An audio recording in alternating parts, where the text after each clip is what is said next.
you, Uncle, love her as I would were I here, and ensure that she is in receipt of all that is due to her as a child of mine. Do you have in mind my position? What has she been named? Dido Belle Lindsay. I discovered the story and it stunned me. This was a whole country whose whole economy was based on slavery. And there was this beautiful girl being brought up in circumstances that most people in Britain at that stage would only dream of. What really amazed and surprised and delighted me was just how historically accurate this film is. So it isn't just about the pretty dresses and the great characterization. This film is actually genuinely true. I had no idea she would be so black. May I present the second of my two nieces, Miss Dido Lindsay. The character is based on a woman who, against all odds, found herself and her dignity.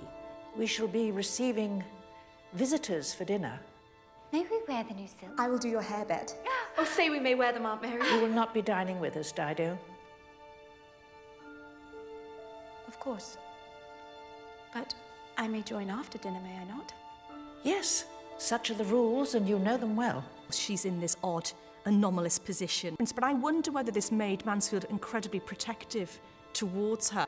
You have raised a lovely young lady, and though I understand she is kept under interesting rules, she raises questions. How may I be too high in rank to dine with the servants and too low to dine with my family? Oh, my dear, if it were so simple.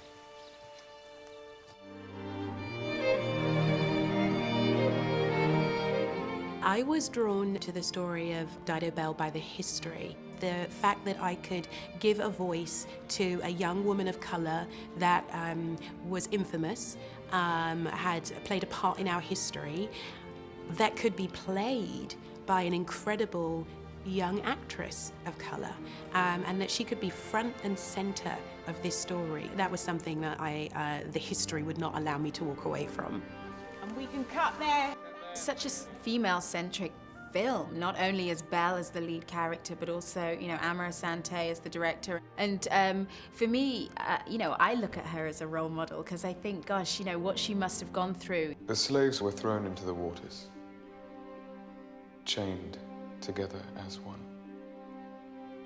Her political awakening as she meets John de Vigny and he informs her of the Zon case, and then she builds up the courage to challenge Lord Mansfield. What do you want, Dido?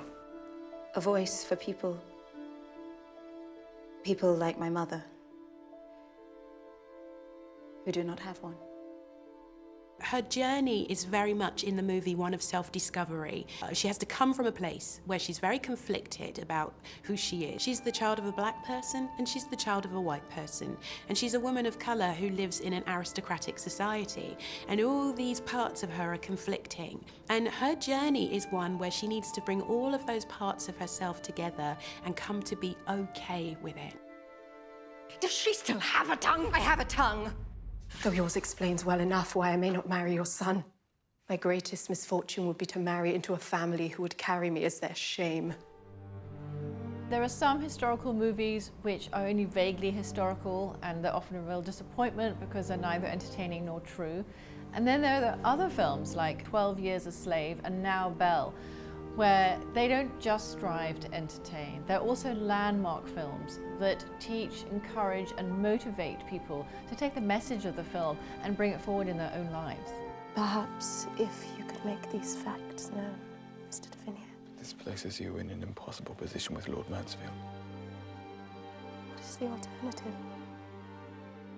Dido really existed. This is, you know, part of our cultural heritage in the UK, and I think an area of history from this perspective has been much overlooked. I'm here today to rule on the case of the slave ship Zon. I think history is made up of individuals who do extraordinary things. I don't think you can underestimate the importance of Dido and her legacy. I don't know if we will fully appreciate the impact of Dido in that family and what she caused to happen, a ripple effect that literally changed society. It is my opinion that the state of slavery is so odious a position that nothing may support it.